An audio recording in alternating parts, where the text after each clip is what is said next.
দোস্ত, একটা চুমু দে তো। আমার কথা শুনে শারমিন ভ্রু কুঁচকে আমার দিকে তাকিয়ে বলল, কি বললি? একটা চুমু দিতে বলছি। চোখ বন্ধ কর। চুমু খেতেও চোখ বন্ধ করতে হবে? আচ্ছা, করছি। চোখ বন্ধ করতেই শারমিন আমার গালে একটা ঠাস করে থাপ্পড় বসিয়ে দিল। খেয়েছিস? মারলি কেন? কুত্তা, তুই কি বলেছিস?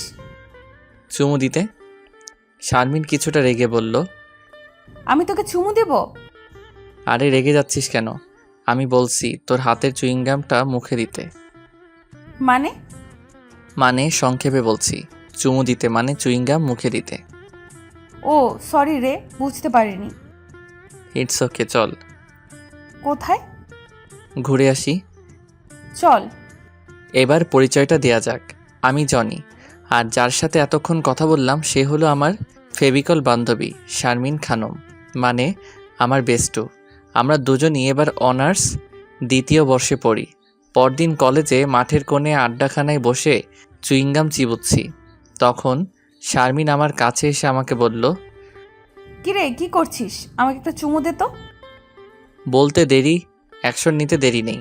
ওর মাথাটা ধরেই ঠোঁটে ঠোঁট দিয়ে চুমু খেলাম। শারমিন রেগে গিয়ে বলল, কুত্তা, কি করলি এটা? কেন? তুই তো বললি তোকে চুমু দিতে। তোকে এই চুমু দিতে বলছি? বলছি তোর হাতের চুইংগাম মুখে দিতে।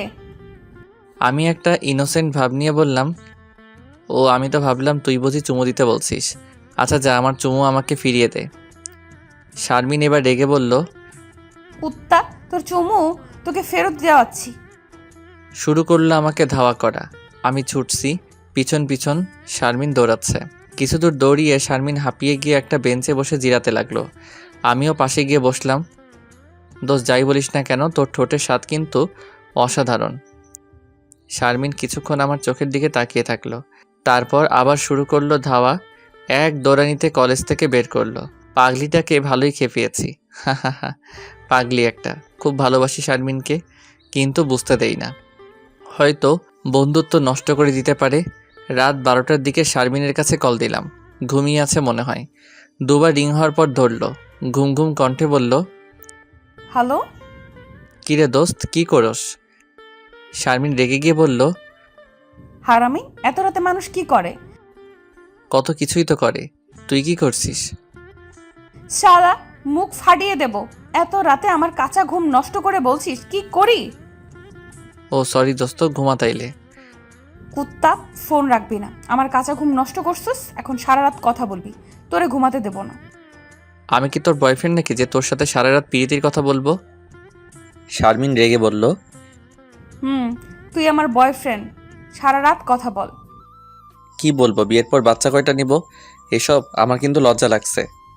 কুত্তা তোরে। থাক, একটা ফ্লাইং কিস দাও তো বাবু।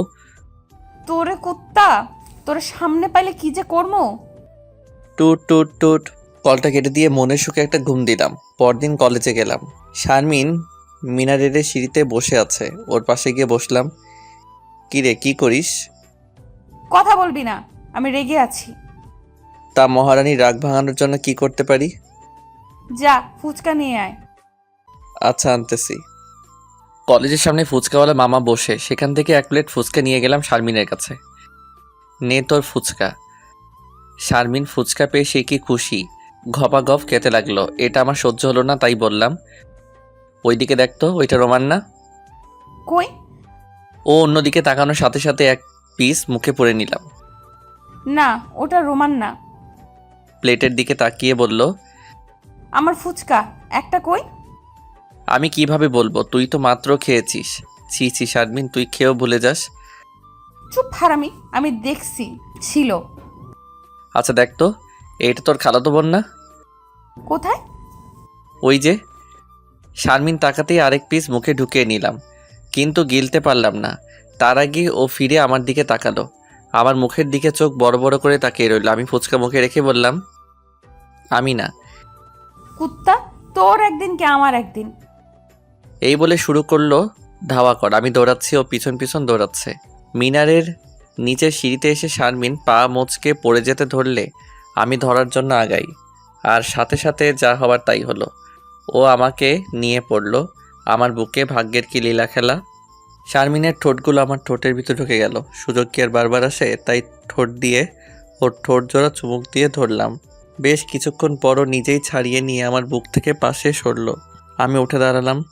দুজনেই যেন ঘোরের ভিতরে আছি। দুজন লজ্জায় দুজনের দিকে তাকাতে পারছি না। শারমিন একা একা ওঠার চেষ্টা করছে কিন্তু উঠতে পারছে না। আমাকেও বলছে না। পায়ে ভালোই চোট লেগেছে তাই শারমিনকে কোলে তুলে নিলাম। শারমিন ঘোর লাগা চোখে আমার মুখের দিকে তাকিয়ে আছে। কলেজের সবাই তাকিয়ে আছে। ওকে নিয়ে ক্লাসে বসালাম। লাইব্রেরি থেকে ফার্স্ট এইডের বক্স আনালাম। ওর পা আমার হাঁটুর উপর রেখে পাটা ব্যথারোধক স্প্রে দিয়ে মালিশ করে দিলাম। তারপর আবার কোলে করে রিকশায় উঠে ওর বাসায় দিয়ে আসলাম। এর ভিতর দুজনের মধ্যে কোনো কথা হয়নি। রাতে শুয়ে শুয়ে একা একা বলতে লাগলাম, কি করলাম এটা? যা, পাগলিটা তো আরও খেপে গেছে। একটা কল দিয়ে দেখি। কল দিলাম, সাথে সাথে পিক করলো। চুপ করে আছি। শারমিনও চুপ করে আছে। কেউ কোনো কথা বলছে না, নীরবতা। দুপাশ থেকে শুধু নিঃশ্বাসের শব্দ শোনা যাচ্ছে। কিছুক্ষণ পর কলটা কেটে দিলাম। পরদিন পাগলিটাকে দেখার জন্য সকাল সকাল কলেজে চলে গেলাম। হাই হাই, এত আগে চলে আসলাম। কলেজই তো খুলেনি। রানীর কাছ থেকে চাবি নিয়ে ক্লাসে চলে গেলাম। বেশ ঘুম পাচ্ছে। রাতে পাগলিটার কথা ভেবে ঘুম হয়নি, তাই টেবিলে মাথাটা লাগাতেই চোখটা বুজে এলো। কতক্ষণ চোখ বুজেছিলাম জানি না। হঠাৎ বাঁচাও বাঁচাও করে কারো চিৎকারের শব্দ শুনতে পেলাম। চোখ খুলে দেখি পুতুল। পুতুল আমার ক্লাসমেট। কদিন আগে আমাকে প্রপোজ করেছিল আর আমি না করে দেই। কিন্তু ও চিল্লাচ্ছে কেন? ক্লাসে ভালো করে তাকিয়ে দেখলাম পুতুল আর আমি ছাড়া কেউ নেই। কিন্তু দরজা আটকানো কেন? আমি তো সব খুলে দিয়েছিলাম। পুতুল বাঁচাও বাঁচাও বলে চিৎকার দিচ্ছে। তারপর তার নিজ হাত দিয়ে শরীরের কয়েকটা জায়গার জামা ছিল। এই পুতুল, পাগল হলে নাকি? কি হয়েছে? পুতুল চিৎকার দিতেই লাগলো। আমি উঠে ওর কাছে যেতেই পুতুল দরজা খুলে বাহিরে বের হয়ে গেল। আমি পিছন পিছন বের হলাম। বাহিরে বের হয়ে তো আমি অবাক, কারণ সকল ছাত্রছাত্রী বাহিরে দাঁড়িয়ে আছে। ভিড় জমিয়েছে। পুতুল কান্না করছে আর কিছু মেয়ে তাকে সান্ত্বনা দিচ্ছে। আমি কোনো আগামাথা না বুঝতে পেরে জিজ্ঞাসা করলাম, কি হয়েছে? জানোস না কি হয়েছে? এখন সাধু সাজা হচ্ছে। চারদিক থেকে নানা রকম অপমানজনক কথা শুনতে পেলাম। প্রিন্সিপালের রুমে ডাক পড়ল। প্রিন্সিপালের কথা শুনে মাথায় বাড়ি পড়ার মতো অবস্থা। জনি, তোমার মতো একটা ছেলের কাছ থেকে আমি এসব আশা করিনি। কি করেছি স্যার আমি? আবার সাধু সাদা হচ্ছে? তুমি পুতুলকে দরজা আটকিয়ে ওর ইজ্জত কেড়ে নিতে চেয়েছো? না স্যার, আমি এরকম কিছুই করিনি। সেট আপ, কাল এসে টিসি নিয়ে যাবে। না স্যার, এরকম করবেন না স্যার, একটু দয়া করুন। স্যারের হাত পা ধরে টিসির হাত থেকে মাফ পেলাম। স্যারের রুম থেকে বের হতেই দেখি পুতুল সহ আরও অনেকে দাঁড়িয়ে আছে, সাথে শারমিনও। আমি ওর সামনে গিয়ে দাঁড়ালাম। তারপর বললাম, বিশ্বাস করো আমি এরকম কিছুই করিনি। এ কথা বলতেই শারমিন ঠাস ঠাস করে দুটো থাপ্পড় মারল আমার গালে। তারপর বলা শুরু করলো, তোর মতো একটা চরিত্রহীন ছেলে আমার বন্ধু ভাবতেও ঘৃণা লাগে আমার। তোর মতো নর্দমার কীটকে বিশ্বাস করা যায় না। কবে না আবার আমার শরীরে হাত দেস। চোখের সামনে থেকে সর, ছোট লোক কোথাকার। ওর কথাগুলো সোজা বুকে এসে বিঁধল। চোখের কোণে পানি এসে ভিড় করলো। ভাঙা গলায় শুধু এতটুকু বললাম, খুব ভালোবাসি রে তোকে, তুই এইভাবে বলতে পারলি? কান্না চলে আসলো, তাই আর কিছু না বলে চোখের পানি লুকাতে ব্যস্ত হয়ে গেলাম। রাস্তায় হাঁটছি, নিজেকে কেমন মাতাল মাতাল লাগছে। আমি কি নেশা টেশা করলাম নাকি? না তো, আমি তো সিগারেট পর্যন্ত খাই না। তাহলে আমার সাথে আজ যা ঘটলো সব সত্যি? পুতুলের সাথে তো কোনো শত্রুতা নেই আমার। ও তো আমাকে ভালোবাসে, তাহলে এমন করলো কেন? আজ 2 দিন কলেজে যাই না। বড্ড দেখতে ইচ্ছে করে শারমিন পাগলিটাকে। কোন মুখে কলেজে যাব যেখানে সবার কাছে আমি একটা চরিত্রহীন ছেলে? ভালোর দাম নেই। আজ বুঝলাম 3 দিন পর সন্ধ্যার আগ মুহূর্ত হবে। ছন্নছাড়ার মতো হাঁটছি। আজও ঠিক একই শব্দ পাচ্ছি। বাঁচাও বাঁচাও করে কেউ চিৎকার দিচ্ছে। শব্দটা কেমন চেনা চেনা মনে হচ্ছে। দৌড়ে টং দোকানের পাশে গেলাম। হালকা অন্ধকারে বেশ বোঝা যাচ্ছে 3 জন ছেলে একটা মেয়ের ইজ্জত ছিনিয়ে নেওয়ার চেষ্টা করছে। আর একটু কাছে গিয়ে যাকে দেখলাম তাকে দেখে তো আমি অবাক। এই যে পুতুল, ওকে কি বাঁচাবো নাকি চলে যাব? ও তো আমার জীবন ধুলোয় মিশিয়ে দিয়েছে। একবার ভাবলাম চলে যাই, তারপর ভাবলাম না, এই যে আমার নৈতিকতার দায়িত্ব হয়ে দাঁড়িয়েছে, একা তো আর পারবো না। তাই পাশ থেকে ঘুণে ধরা একটা বাঁশ নিলাম। দুটোর মাথায় দুটো বাড়ি দিতেই জায়গায় অজ্ঞান। বাকি যে ছিল সে তো ভয় পেয়ে দৌড় দিতে চেয়েছিল। ল্যাগ মেরে ফেলে দিলাম। ছেলেটার হাত ধরতেই কোথা থেকে যেন চাকু বের করে হাতে এক টান মেরে চলে গেল। হাত বেয়ে রক্ত পড়তে লাগলো। কোনো রকম হাত চেপে পুতুলের কাছে গেলাম। ভয়ে মেয়েটা জড়সড় হয়ে আছে। সেদিন তো ইচ্ছে করে জামা ছিঁড়েছিল, আজ বেশ কয়েক জায়গাতেই জামা ছেঁড়া। আমার গা থেকে জ্যাকেটটা পুতুলের গায়ে পরিয়ে দিলাম। আমার মুখের দিকে তাকিয়ে আছে, আমার হাতের দিকে তাকিয়ে বলল, জনি, তোমার হাত থেকে তো রক্ত পড়ছে, প্লিজ হাতটা এদিকে দাও। হাতে আর কি রক্ত ঝরছে, তার থেকে বেশি তো বুকে ঝরছে। আচ্ছা, সেদিন কি আমি তোমার গায়ে হাত দিয়েছিলাম? না, আমি সত্যিই সরি। কেন করেছিলে এমন? তুমি তো আমাকে ভালোবাসতে। এখনো বাসি। তুমি আমাকে ফিরিয়ে দেওয়ার পর তোমার উপর একটু জিদ চেপেছিল। তারপর সেদিন শারমিনকে তোমার কোলে দেখে আমার জিদ আর ধরে রাখতে পারিনি। তারপরের দিন ক্লাসে গিয়ে তোমাকে ঘুমাতে দেখে অমন অভিনয় করলাম যাতে তোমাকে নিচের করে পেতে পারি। তুমি তো জানোই আমি শারমিনকে ভালোবাসি। আগেই বলেছিলাম চাইলে বেস্ট ফ্রেন্ড হতে পারতে। আচ্ছা যাই হোক, এখানে কি করছিলে এই সময়? রিক্সা করে যাচ্ছিলাম। রিক্সাওয়ালা এখানে রিক্সা থামিয়ে ওই টং দোকানে সিগারেট খেতে গেল। তখন ওই পকেটেগুলো। হয়েছে, আমি রিক্সা ঠিক করে দিচ্ছি, চলে যাও। আমি সত্যিই সরি, ক্ষমা করে দাও আমায়। আমি সবাইকে সব সত্যি বলে দেব। আচ্ছা দিলাম করে, সাবধানে যেও। তোমার হাতে রক্ত পড়ছে তো? যাওয়ার পথে ড্রেসিং করে নেব। সাবধানে যেও। পুতুলকে একটা রিক্সায় করে পাঠিয়ে দিলাম। 2 দিন পর প্রিন্সিপাল কল করে কলেজে যেতে বলল। তারপরের দিন রাত ঠিক 12টার দিকে ফোনটা বেজে উঠল। তাকিয়ে দেখি শারমিনের কল। বুকের ভিতর চিনচিন করে উঠল। ওর বলা কথাগুলো মনে পড়তে আর কল ধরলাম না। বেশ কয়েকবার বেজে বন্ধ হয়ে গেল। একে একে কলেজ থেকে সবাই কল দিয়ে ক্ষমা চেয়ে কলেজে যেতে বলল। কতদিন আর কলেজে না গিয়ে থাকবো, তাই কাল কলেজে যাওয়ার চিন্তা ভাবনা করলাম। পরদিন যথাসময় কলেজে গেলাম। একে একে সবাই এসে সরি বলে গেল। সরি রে, আমরা আসলে বুঝতে পারিনি। পুতুল 2 দিন আগে সব বলে দিয়েছে। তোরা আর কি বুঝতে পারবি? যার সাথে 2 বছর পথ চলা সেই বুঝতে পারলো না, তা কেমন আছিস তোরা? ভালো। ক্লাসে ঢুকতে যাব তখন শারমিন এসে সামনে দাঁড়ালো মাথা নিচু করে। পাশ কাটিয়ে ক্লাসে ঢুকতে যাব তখনই শারমিন আমার হাত ধরে বারান্দায় নিয়ে গেল। নিচের দিকে তাকিয়ে বলতে লাগলো, সরি রে, আমি বুঝতে পারিনি পুতুল যে এমন সবার চোখে ধুলো দেবে। প্লিজ ক্ষমা করে দে আমায়। একটা কথা কি জানিস? কাছের মানুষের দেয়া ব্যথা সহ্য করা বড় কষ্টের। আচ্ছা যা, মাফ করে দিলাম। সত্যি? আচ্ছা চল কফি খেয়ে আসি। শারমিন যেন বিশ্বাস করতেই পারছে না আমি এত তাড়াতাড়ি মেনে নিব। আসলে কষ্ট বুকে থেকেই গেল। ওকে নিয়ে কফি খেতে চলে গেলাম। সব আগের মতো স্বাভাবিক হয়ে গেল, কিন্তু আমি স্বাভাবিক হতে পারলাম না। পরদিন আমি কলেজে গেলাম। শারমিন আর আমি পাশাপাশি বসে আছি। তখন পুতুল আসলো আমাদের কাছে। জনি, কেমন আছো? এই তো ভালো, তুমি? ভালো। তোমার হাতের কি অবস্থা? ভালো। শার্টের হাতা উঠাও, দেখবো। ভালো হয়ে গেছে।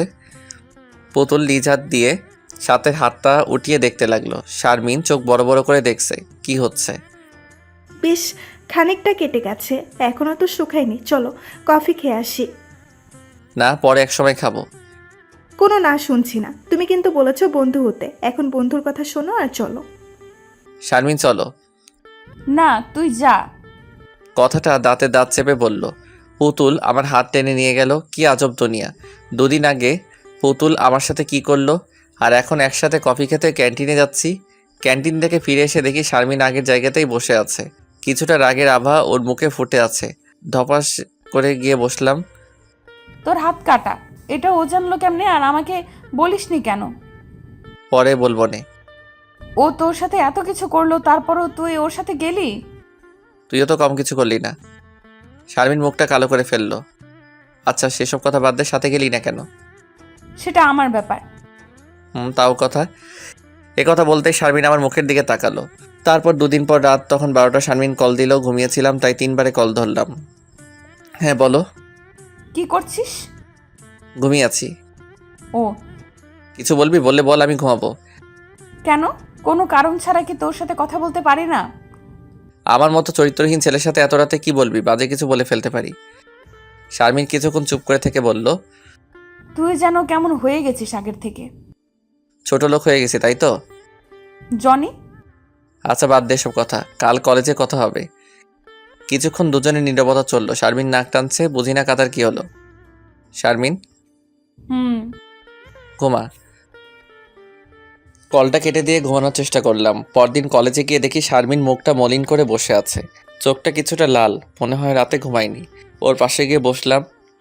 কী রে, কেমন আছিস? শারমিন আমার চোখের দিকে কীরকম করে যেন তাকালো, হৃদয় কেঁপে উঠলো আমার। ওর চুপ থাকা দেখে বললাম, কী রে, কী করিস? কিছু না। ও, ওকে চুপচাপ দেখে বললাম, চল ফুচকা খেয়ে আসি। তুই রাতে এমন করলি কেন? আসলে রাতে ঘুমের মধ্যে কি বলেছি খেয়াল নেই, চল। হুম। শারমিনকে নিয়ে ফুচকার দোকানে গেলাম। 2 প্লেট ফুচকা দিতে বললাম। শারমিন আমার দিকে তাকিয়ে বলল, কি রে, 2 প্লেট নিচ্ছিস কেন? আমি খাবো না। 1 প্লেটে খাই না? না, কেন? আমার থেকে ভালো কারোর সাথে শেয়ার করিস। হুম। এখন ঘপাঘপ খেয়ে নে, ক্লাসে যেতে হবে। আমার খাওয়া প্রায় শেষ, কিন্তু শারমিন মুখে 1 পিস দিয়ে ফুচকার দিকে তাকিয়ে কী যেন ভাবছে। কী রে, খাচ্ছিস না কেন? শারমিন হকচকিয়ে বলল, কই, খাচ্ছি তো। বিল মিটিয়ে ক্লাসে চলে আসলাম। ক্লাসে আসছি যাচ্ছি, এরকম করে কিছুদিন অতিবাহিত হয়ে গেল। তো আজও কলেজে মিনারের সিঁড়িতে বসে বসে চুইংগাম খাচ্ছিলাম। হঠাৎ কে যেন বলে উঠল, একটা চুমু দে তো। মাথা উপরে তুলে দেখলাম শারমিন। আগের মন মানসিকতা থাকলে হয়তো শারমিনের ঠোঁটেই চুমু খেতাম। হাত থেকে ওর দিকে 1 পিস চুইংগাম বাড়িয়ে দিলাম। ও হয়তো এটা আশা করেনি, অন্য কিছু আশা করেছিল। অস্পষ্ট স্বরে বলে উঠল, এই চুমু না। কিছু বললি? না। তাহলে নিচ্ছিস না কেন? হুম। হাত থেকে চুইংগামটা নিল। বসে বসে খা। শারমিন পাশে বসলো, চুইংগাম হাতে নিয়ে কী যেন ভাবছে। কী রে, ইদানিং ভাবাভাবি করিস দেখছি, কী ভাবিস এত? তুই আগের থেকে অনেক বদলে গেছিস। তাই নাকি? তুই কখনো কাছের মানুষের কাছ থেকে কষ্ট পেয়েছিস?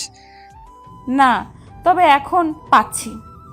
তোকে আবার কে কষ্ট দিচ্ছে? নতুন কাউকে জুটিয়েছিস নাকি, সেই দিচ্ছে কষ্ট? শারমিন কিছুটা রেগে বলল, জনি, বেশি বাড়াবাড়ি হয়ে যাচ্ছে কিন্তু। কুল দোস্ত কুল, তোর থাকাটাই স্বাভাবিক, থাকতেই পারে। বড়লোক বাবার একমাত্র মেয়ে বলে কথা। মিস শারমিন খানম চৌধুরী, সেরা সুন্দরী। তুই কি বিদ্রুপ করছিস আমাকে নিয়ে? সে সাহস আছে কি আমার? শারমিন কিছুটা বিস্ময় নিয়ে আমার চোখের দিকে তাকালো। চল চল ক্লাসে যাই। আমার পিছন পিছন শারমিন আসতে লাগলো। পরদিন কলেজে গিয়ে আমি অবাক, পুতুল আমার জ্যাকেট পরে কলেজে এসেছে। সেদিন যে পরিয়ে দিয়েছিলাম আর ফেরত দেয়নি। ক্লাসে আর না ঢুকে মাঠে কোণে বসানো বেঞ্চে বসলাম। কোথা থেকে যেন শারমিন হন্তদন্ত হয়ে আমার সামনে এসে দাঁড়ালো। দেখে তো মনে হয় বেশ রেগে আছে। কী রে, তোকে এমন দেখাচ্ছে কেন? তোর জ্যাকেট ওর গায়ে কেন? কার? শারমিন কিছুটা ধমকের স্বরে বলল, তুই জানিস না কার গায়ে? পুতুলের গায়ে। থাকলে সমস্যা কি? শারমিন এবার পুরো রেগে গিয়ে আমার মুখের কাছে মুখ এনে বলল, থাকবে কেন ওর কাছে? শোন, আমাকে রাগাস না, রাগালে কিন্তু ছাড়খাড় করে দেব, বলে দিলাম। এ কথা বলেই শারমিন আবার হনহন করে চলে গেল। কিছুক্ষণ পর শারমিন হাতে করে আমার জ্যাকেটটা নিয়ে এলো। নে তোর জ্যাকেট, কুত্তা একটা। এই বলে শারমিন জ্যাকেটটা আমার মুখে ছুঁড়ে মেরে চলে গেল। আমি ওর কাণ্ড থেকে হাসছি। বসে না থেকে ক্লাসে চলে গেলাম। ক্লাসে যেতেই পুতুল আমার কাছে আসলো। জনি, শারমিন এটা কাজ করলো? কি করেছে? তোমার জ্যাকেটটা দিতে এনেছিলাম, কিন্তু কিন্তু কি? পুতুল কিছুটা মুখ বেঁকিয়ে বলল, ওই শারমিন আমার কাছ থেকে এমনভাবে ছিনিয়ে নিল যেন তার জিনিস আমি চুরি করে নিয়েছি। তুমি পড়তে গেলে কেন? এমনি। ভালো। ক্লাসে আর শারমিনকে দেখতে পেলাম না। সেদিন আর শারমিন আমার সাথে কথা বলল না। পরদিন শারমিন কলেজে এলো না। তারপরের দিন কলেজে গিয়ে দেখি শারমিন একা একা বসে আছে মাঠের কোণে বেঞ্চে। আমি পাশে গিয়ে বসলাম। শারমিন আমার মুখের দিকে তাকালো। কী রে, কেমন আছিস? শারমিন আমার কথার কোনো জবাব না দিয়ে চুপ করে আমার মুখের দিকে তাকিয়ে থাকলো। তারপর বলল, তোর পুতুলের সাথে দেখে বেশ ভাব। হা, তাই নাকি? ওর সাথে আর কথা বলবি না। কেন? কোনো টোনো নেই, কথা বলতে মানা করছি, বলবি না। তাছাড়া মেয়েটাকে আমার কাছে সুবিধার মনে হয় না। হা, তাই নাকি? হাসবি না। আচ্ছা, ও কেমন সুবিধার না? মানে বেশি একটা ভালো না। আমিও তো তেমন একটা ভালো না, চরিত্রে ঠিক নেই আমার। দেখ, আমার মুড খারাপ করবি না। কথা বলতে না বলছি, বলবি না। আচ্ছা, আমি চেষ্টা করব। চেষ্টা না, বলবি না ব্যাস। এরপর যদি কথা বলতে দেখি তোর গলা চেপে ধরবো, কুত্তা, দেখিস। আচ্ছা। শারমিনের সাথে আগের মতো আর দুষ্টুমি করি না। শারমিনের সাথে কেন, কারোর সাথে করি না। শারমিন হয়তো আগের আমিকে মিস করে, হয়তো বা না। রাত তখন 12টা, ফোনটা বেজে উঠল। তাকিয়ে দেখি শারমিনের কল। হালকা চোখটা লেগে এসেছিল, কিন্তু ওর কল দেওয়ার কারণে ঘুমটা ভেঙে গেল। কল রিসিভ করে কানের কাছে ধরলাম। বলো। ঘুমিয়েছিলি বুঝি? হুম। সরি রে। না ঠিক আছে, বলো। কাল আমার জন্মদিন, মনে আছে? আছে। তুই কিন্তু সবার আগে থাকবি, তোকে ছাড়া কিন্তু আমি কেক কাটবো না। তোর বাসায় কি ঝাড়ুদার আছে? কেন? আমার মতো নর্দমার কীট পতঙ্গ তোর বাসায় ঢুকলে তোর বাসা যদি নোংরা হয়ে যায়, তাই জিজ্ঞাসা করলাম আর কি। শারমিন চুপ করে আছে, নাক টানার শব্দ পাচ্ছি। কী রে, কী হলো? শারমিন কিছুটা কান্নামাখা কণ্ঠে বলল, তুই সব সময় আমাকে আঘাত দিয়ে কথা বলিস, আমি কি কষ্ট পাই না? আচ্ছা সরি, আমি আসার চেষ্টা করব। আমি কোনো কথা শুনতে চাই না, তুই আসবি, না হলে কেক কাটবো না। পরদিন শপিং মলে গেলাম, দেখে শুনে ভালো দেখে একটা কালো শাড়ি কিনলাম। কালো শাড়ি আমার বেশ পছন্দের। বিকেলে শারমিনের অনুষ্ঠান, আপনারা কি ভাবছেন আমি যাব? না, যাব না। সব জায়গায় সবাইকে মানায় না। দেখা গেছে আমি গেলে অনুষ্ঠানে ওর বাবার সামনে কেক খাইয়ে দেবে, যা সবাই ভালো চোখে দেখবে না। অনেক গণ্যমান্য মানুষ আসবে, তার থেকে না যাওয়াই ভালো। তাহলে শাড়িটা কি করব? আমাদের কলেজের আরও অনেককে অনুষ্ঠানে ইনভাইট করেছে, তাদের কাছে দিয়ে দিব। যেই বলা সেই কাজ, দিয়ে দিলাম। মোবাইলটা বন্ধ করে রাখলাম। সন্ধ্যার আগ মুহূর্তে শুয়ে আছি। বাসার কলিং বেলটা বেজে উঠল। আব্বু আম্মু মামার বাসায়, তাই নিজে গিয়েই দরজা খুলতে হলো। দরজা খুলতেই আমি অবাক, বিস্ময়ের শেষ নেই আমার। শারমিন দাঁড়িয়ে আছে বার্থডে সাজে, বেশ লাগছে দেখতে, কিন্তু মুখটা কেমন গোমরা করে রেখেছে, চোখ কেমন লাল হয়ে আছে। কিছু বলার আগেও কলারটা টেনে বাসা থেকে বাইরে বের করে গাড়ির ভিতর নিয়ে ফেললো। তারপর গাড়ির দরজাটা আটকে দিয়ে নিজে উঠে গাড়ি ড্রাইভ করতে লাগলো। এভাবে তো চুপচাপ থাকা যায় না, কিছু তো বলা দরকার। তাই জিজ্ঞাসা করলাম, কী রে, অনুষ্ঠান শেষ? কোথায় যাচ্ছি আমরা?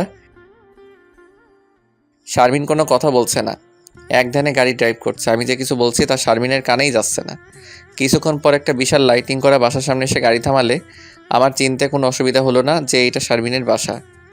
শারমিন আমার হাত ধরে ভিতরে নিয়ে গেল। তখন একটা লোক বলতে লাগলো, এতক্ষণ লাগে আসতে? তাড়াতাড়ি আয়, সবাই অপেক্ষা করছে। শারমিন গিয়ে কেকের সামনে দাঁড়ালো আর আমাকে তার পাশে দাঁড় করালো। সবাই চারদিক থেকে ঘিরে রাখলো। শারমিন ফু দিয়ে মোমবাতি নিভালো, তারপর কেক কেটে এক টুকরো হাতে নিয়ে ওর আব্বু আম্মুকে খাইয়ে দিল। তারপর আমার মুখের কাছে এক টুকরো কেক ধরলো, খেয়ে নিলাম এক কামড়ে। খারাপ না, মজার তো। যাক, যেটা ভয় করেছিলাম সেটা হলো না। ওকে এক টুকরো না খাইয়ে দিলে কেমন হয়, তাই এক টুকরো কেক হাতে নিয়ে ওর মুখের কাছে ধরলাম। শারমিন আমার চোখের দিকে কিছুক্ষণ তাকিয়ে থেকে অন্যদিকে চলে গেল। হাতের কেক হাতেই থেকে গেল, আমার হাত থেকে কেকটা খেলো না। বেশ রেগে আছে মনে হয়, রাগারই কথা। আমি চুপচাপ চারপাশ দেখতে লাগলাম। কিছুক্ষণ পর একটা মেয়ে এসে বলল, আপনাকে শারমিন আপু উপরে যেতে বলেছে, আমার সাথে আসুন। আমি মেয়েটার সাথে উপরে যেতে লাগলাম। উপরে গিয়েই তো আমি অবাক, মেয়েদের মেলা চলছে সেখানে। শারমিনের চারপাশ মেয়েরা ঘিরে আছে। আমি কাছে যেতেই শারমিন আমার সাথে সবার পরিচয় করিয়ে দিল। মিম, আরোহী, অর্থী, সুমনা, এ হলো আমার বেস্ট ফ্রেন্ড জনি। সবাই হাই জানালো। হাই, আমি অর্থী, শারমিনের কাজিন।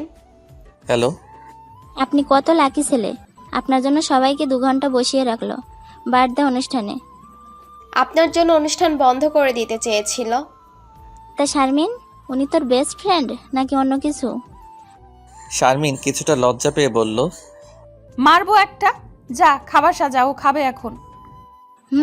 বুঝি বুঝি। চল তো তোরা। শারমিন ওদের দিকে খাবার সাজাতে লাগলো একটা টেবিলে। ওরা চোখের সামনে এভাবে বলায় বেশ লজ্জা পেয়ে গেলাম। শারমিন এই পর্যন্ত কোনো কথাই বলল না আমার সাথে। কিছুক্ষণ পর মিমকে দিয়ে ডেকে আমাকে নিয়ে খাবারের চেয়ারে বসালো।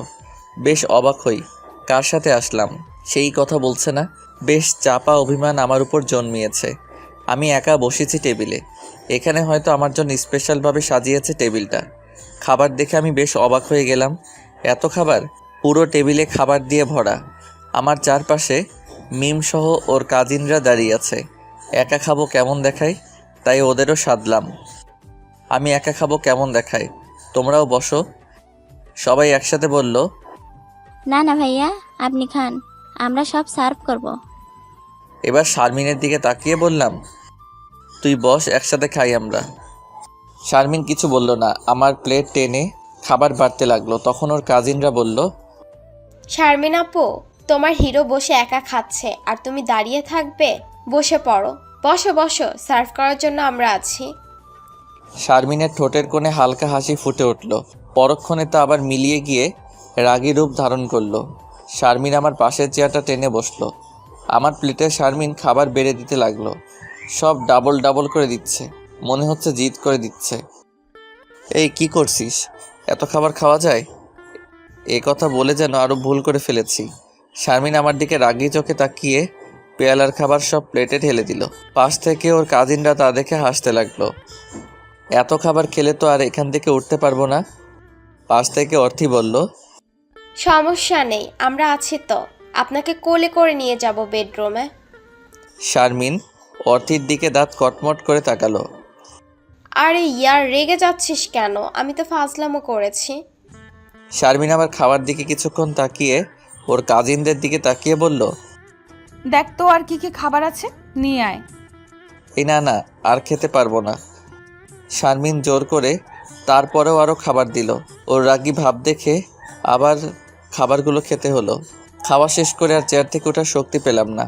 তাই ওর কাজিনদের বললাম, আমার হাতটা একটু ধরে টেনে ওঠাও তো, উঠতে পারছি না। আমি হাত বাড়ালাম। ওরা যেই আমার হাত ধরতে যাবে তখন শারমিন খাবার রেখে উঠে ওদের হাত সরিয়ে নিজে আমার হাত ধরে উঠিয়ে দিল। বেশ তুলতুলে তোর হাত, আগে কখনো খেয়াল করিনি। শারমিন ওর কাজিনদের বলল, ওকে আমার রুমে নিয়ে বসা, কিছুক্ষণ রেস্ট নিক। কি আর করার, ওদের সাথে রুমে গিয়ে বসলাম। বেশ কিছুক্ষণ গল্প করলাম। এর ভিতর শারমিন রুমে ঢুকলো আর ওর কাজিনরা সব বের হয়ে গেল।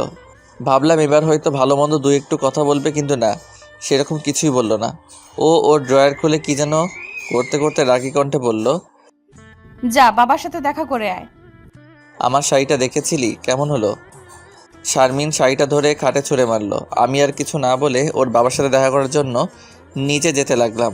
শারমিনের ব্যবহার কিছুটা মনে আঘাত করলো আমার। ওর এমন রিয়েক্ট করাটাই স্বাভাবিক। ওর বাবার সাথে কথা বলে দিল খুশ হয়ে গেল আমার।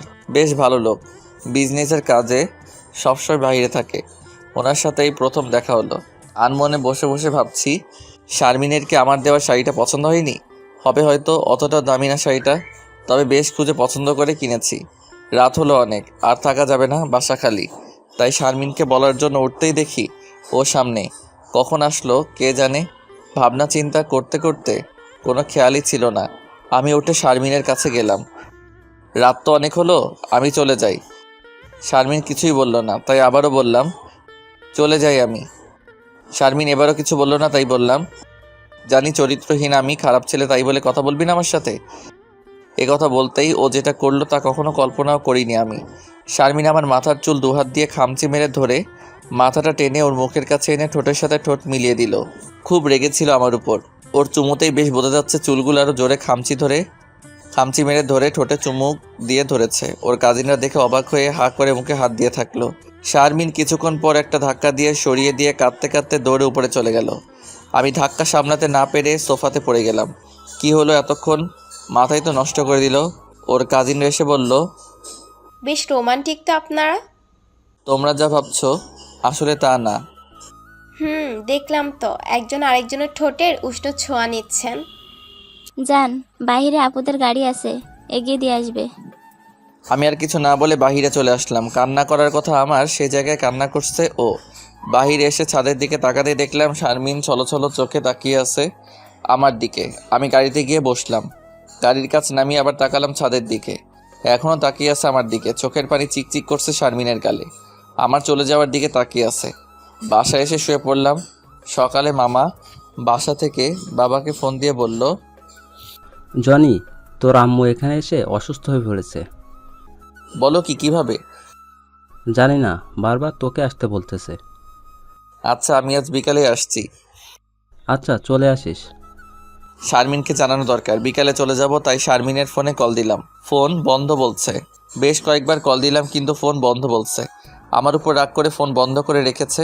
বাসে বসে বসে শারমিনের ফোনে অনেক ট্রাই করলাম কিন্তু ফোন বন্ধ বলছে। অবশেষে মামার বাসায় গিয়ে পৌঁছালাম। সন্তান কাছে থাকলে মায়েরা এমনি ভালো হয়ে যায়, যার প্রমাণ আজ পেলাম। রাতে মা নিজ হাতে আমাকে খাইয়ে দিল। তার পরের দিন মামাদের এখানের কারেন্ট ট্রান্সমিটারে কী যেন সমস্যা হয়ে কারেন্ট চলে গেছে। কারেন্ট না থাকার কারণে মোবাইল বন্ধ হয়ে গেল। আজ 3 দিন ধরে ফোন বন্ধ, সবার সাথে যোগাযোগ বন্ধ। শারমিন পাগলিটা কী করছে কে জানে। ফোন কি এখন বন্ধ করে রেখেছে কিনা জানি না। কারেন্ট আসতে আরও 2 দিন লাগবে। মোট 5 দিন পর কারেন্ট আসলো। 5ম দিন রাতে আসলো কারেন্ট। চার্জে রেখে মোবাইল ওপেন করলাম। ওপেন করতে বেশ কতগুলো মেসেজ আর কল দেখতে পেলাম। আপনারা কী ভাবছেন কে দিতে পারে? ঠিক ধরেছেন, সবগুলোই শারমিন দিয়েছে। যেই মুহূর্তে কল দিব ঠিক তখনই শারমিন কল দিল। কল রিসিভ করতেই, ওই কুত্তা, তোর ফোন বন্ধ কেন? তোরে খুন করমু কুত্তা বিলাই। তোর বাসা তালা মারা কেন? কি হলো, কথা বলছিস না কেন? ফোনে চার্জ ছিল না আর আমি এখন মামার বাসায়। তোর মামার বাসার অ্যাড্রেস বল, আমি এখনই আসবো কেন? তোকে দেখতে। তাড়াতাড়ি বল। পাগল হলি নাকি? এই রাতে আসবি? হ্যাঁ, পাগল হইছি। তুই বলবি কিনা বল। দেখ, পাগলামি করিস না, 2 দিন পর আমি আসতেছি। আমি এত কিছু শুনতে চাচ্ছি না। আরে পাগলি, এত রাতে আসবি, লোকে কি বলবে? তাছাড়া মা বাবাও এখানে, তাদের কি বলবো আমি? আমি এত কিছু শুনতে চাচ্ছি না, তুই বলবি কিনা। আমি কিন্তু কিছু একটা করে বসবো। পাগল হলি নাকি? কি আজে বাজে বকিসিস? তাহলে তুই বলবি না? ঠিক আছে, দেখ কি করি। পাগলামি করিস না। আচ্ছা বলছি, এই ঠিকানায় চলে আসিস আর সাবধানে আসিস। বুঝি না কি পাগলামি শুরু করেছে। রাত 11টার দিকে শারমিন এসে পৌঁছালো। কীরকম শুকিয়ে গেছে, চুলগুলো এলোমেলো, কীরকম যেন হয়ে গেছে। শারমিন আমার দিকে মায়া ভরা চোখে তাকিয়ে আছে। ওর চোখ যেন কথা বলছে। কি যে পাগলামি করিস না তুই, চল ভিতরে চল। বাবা মা সহ সবাই ড্রয়িং রুমে বসে আছে। শারমিনকে দেখে সবাই কেমন করে যেন আমার দিকে তাকাচ্ছে। আব্বু আম্মু ও হলো শারমিন, আমার ফ্রেন্ড। শারমিন এরা আমার আব্বু আম্মু। থাক থাক, পা ছোঁয়া লাগবে না। কি লক্ষ্মী মেয়ে, মুখটা এমন শুকনো কেন? কিছু পেটে পড়েনি? শারমিন মাথা নাড়িয়ে না বলল। এই, টেবিলে খাবার বার, মেয়েটার ক্ষুধা লাগছে। আগে ফ্রেশ হয়নি। যা, তানিয়ার রুমে নিয়ে যা। তানিয়া আমার মামাতো বোন। শারমিনকে ফ্রেশ হতে পাঠালাম। কিছুক্ষণ পর ওকে ডাকার জন্য রুমে গেলাম। গিয়ে শুনি তানিয়া শারমিনকে বলছে, কি এত রাতে ফ্রেন্ডের টানে আসছো নাকি প্রেমিকের টানে? থাক, জানি না আমি। কিছুটা লজ্জা পেয়ে বলল শারমিন। আমি বাহির থেকে বললাম, শারমিন তোর হলে খেতে হয়। রাতে সবাই একসাথে খেয়ে যে যার রুমে ঘুমাতে চলে গেল। শারমিনকে তানিয়ার রুমে ঘুমাতে দেওয়া হলো। সবাই সবার মতো শুয়ে পড়ল। আমি কিছুক্ষণ মোবাইলে এফবি চালিয়ে লাইটটা বন্ধ করে শুয়ে পড়লাম। হঠাৎ অন্ধকারে কেউ একজন আমার মাথায় হাত রাখলো। সুবাসটা বলে দিচ্ছে আর কেউ নয়, শারমিন। শারমিন, তুই এখানে কি করছিস? কেউ দেখলে খারাপ ভাববে। শারমিন আমার হাত ধরে বলল, ছাদে আয়, কথা আছে। পাগল হই নাকি? এত রাতে কেউ দেখে ফেললে সর্বনাশ হয়ে যাবে। কেউ দেখবে না। যা বলা সকালে বলিস। তুই আসবি নাকি সবাইকে জানাবো? তুই না আসলে চল। ওকে নিয়ে ছাদে যেতেই আমাকে জড়িয়ে ধরে কেঁদে দিল। এই শারমিন কি করছিস? ছাড়, হঠাৎ তোর কি হলো? চার কেউ দেখে ফেলবে। খুব ভালোবেসে ফেলেছি রে তোকে, ফিরিয়ে দিস না। কি যাতা বলছিস? তোকে ছাড়া আমি চলতে পারবো না রে, প্লিজ তোর বুকের ভেতর রাখ আমায়। আগে চার, কেউ এইভাবে দেখলে খুব সর্বনাশ হয়ে যাবে। না, ছাড়বো না। বল ভালোবাসি। কোনো দিন ঠিক মতো খেতে পারি না, ঘুমাতে পারিনি। চার আগে। না, ছাড়বো না। এক পর্যায়ে শারমিনকে ছাড়িয়ে ঠাস করে একটা থাপ্পড় বসিয়ে দিলাম শারমিনের গালে। নিজেও হতবাক হয়ে গিয়েছি, কি করলাম আমি। শারমিন আমার দিকে কিছুক্ষণ তাকিয়ে থেকে কাঁদতে কাঁদতে নিজে চলে গেল। আমি পিছনে অনেকবার ডাকলাম কিন্তু আমার কোনো কথাই শুনলো না। আমি রুমে এসে ঘুমানোর চেষ্টা করলাম কিন্তু শারমিন মাঝে মাঝে এমন কাজ করে যে ওকে নিয়ে ভাবতে ভাবতে রাত পার হয়ে যায়। সকালে শারমিন তার হ্যান্ডব্যাগ নিয়ে চলে যাচ্ছে। আমি পিছন থেকে ওর হাত টেনে ধরলাম। ও আমার দিকে রাগে চোখে তাকিয়ে এক ঝটকায় হাত ছাড়িয়ে নিল। আমি আবার হাত টেনে ধরলাম, এবারও হাত ছাড়িয়ে নিল। ভালোই খেপেছে। এবার ওর হাতের ব্যাগ টেনে ধরলাম। ও মা, সে কি রাগি লোক নিয়ে আমার দিকে তাকালো। ভয়ে ছেড়ে দিলাম। শারমিন কিছুক্ষণ আমার দিকে তাকিয়ে তারপর হাতের ব্যাগটা আমার দিকে ছুঁড়ে মেরে বলল, কুত্তা, এখন আটকাস কেন? আটকাবি না। তারপর হনহন করে চলে গেল। ব্যাগটাও নিল না। ফোনে কয়েকবার কল দিলাম কিন্তু ধরলো না, বারবার কেটে দিচ্ছে। মেয়েটা সবসময় আমায় টেনশনে রাখে। কে জানে রাগ করে আবার গাড়ি অ্যাক্সিডেন্ট করছে কিনা। না, এই মেয়ে আমার শান্তিতে থাকতে দেবে না। দুপুর হলো, কোনো খোঁজ পেলাম না শারমিনের, কলও ধরছে না। বিকালে রুমে আতশোয়া হয়ে বসে আছি, ঠিক সেই সময় কারো হাসি শব্দ পেলাম। রুম থেকে বের হয়ে ড্রয়িং রুমে গিয়ে তো আমি বেশ অবাক হলাম। শারমিন এসেছে, সাথে তার বাবাকে নিয়ে। আমার বাবার সাথে আঙ্কেল কী নিয়ে যেন হাসাহাসি করছে। শারমিন আমার মা বাবার মাঝখানে বসে আছে। আমাকে দেখে মুখটা ভেঙচি কেটে অন্যদিকে ফিরিয়ে নিল। তারপর, ভাই সাহেব, আমার মেয়েটা দেখেন, কেঁদে কেঁদে চোখ কি করেছে। আজ আমার দুবাই যাওয়ার কথা ছিল, কিন্তু মেয়ে আমার কল করে কেঁদে কেঁদে একাকার করে ফেললো, তাই তো চলে আসতে হলো। এখন ভাই সাহেব, আমার মেয়েকে আপনার মেয়ে করে নেন। তা তো নেবই, এমন লক্ষ্মী মেয়ে কেউ হাতছাড়া করে? রাতে যখন আপনার মেয়ে আসলো তখনই বুঝতে পেরেছি আমার ছেলের সাথে আপনার মেয়ের যে কিছু একটা আছে। তাহলে তো আমার মেয়েকে আপনার ঘরের লক্ষ্মী করতে কোনো সমস্যা নেই, কি বলেন বিআই সাহেব? কি যে বলেন বিআই সাহেব, আপনার মতো একজন সম্মানিত লোকের সাথে আত্মীয় করা তো ভাগ্যের ব্যাপার। মাঝখান থেকে আমি বললাম, আমার সমস্যা আছে। সবাই আমার দিকে অবাক হয়ে তাকালো। শারমিন চোখ বড় বড় করে চেয়ে আছে, এ যেন কি লেখাবে। তোমার কি সমস্যা বাবা? আমার মেয়ে কি খারাপ? তা না আঙ্কেল, ও অনেক ভালো একটা মেয়ে। তাহলে সমস্যা কোথায়? ও দেখতে খুব সুন্দর, খুব ভালো একটা মেয়ে। আমি চাই না আমার মতো একটা সাধারণ ছেলের সাথে ওর জীবন চড়াক। ও অনেক ভালো উঁচু জায়গায় বিয়ে হবে, আমি চাই ও সুখী থাকুক। এতক্ষণ শারমিন কিছু বলেনি, কিন্তু আমি এ কথা বলতেই বসা থেকে উঠে সবার সামনে আমার হাত ধরে টেনে রুমে নিয়ে গিয়ে রুমের দরজা আটকে দিল।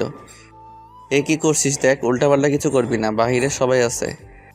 কুত্তা, আজ সব করব। খুব ভালোবাসি তোকে, তাই এমন করছিস। আমার চুপ থাকা দেখে এবার গলা চেপে ধরলো। চুপ করে আছিস কেন কুত্তা? তোকে আজ মেরে ফেলবো। আমাকে বিয়ে করবি না? তোর মুখ। আর কিছু বলতে দিলাম না, ঠোঁট দিয়ে ওর মুখ বন্ধ করে দিলাম। আর কত অভিমান করে থাকবো? কিছুক্ষণ পর ছেড়ে দিলাম। অশান্ত মেয়েটা যেন ঠোঁটের ছোঁয়ায় নিমিষে শান্ত হয়ে গেল। শারমিন বুকের ভিতর কয়েকটা কিল দিয়ে বলল, শয়তান একটা, আমাকে ভালোবাসিস না তাই না? এখন চুমু দিলি কেন? আমি আরও শক্ত করে শারমিনকে জড়িয়ে ধরলাম। শারমিন বুকের ভিতর মুখ গুজে আমাকেও জড়িয়ে ধরল। বেশ কিছুক্ষণ পর শারমিন বুকের ভিতর থেকে মুখ বের করে বলল, এবার ছাড়, সবাইকে বলতে হবে তো। আর রুম থেকে বের হয়ে সবাইকে হ্যাঁ বলবি। ওকে। আব্বু আর আঙ্কেলকে হ্যাঁ বলে দিলাম। তারা বিয়ের দিন ঠিক করলো। এরপর শারমিন আর আমার বিয়েটা খুব ধুমধাম করে হলো। বাসর রাতে দুজন খাটে বসে আছি। আমি শারমিনের দিকে তাকিয়ে বললাম, তোকে খুব সুন্দর লাগছে। ওই, তুমি এখনো তুই তুই করে বলবে?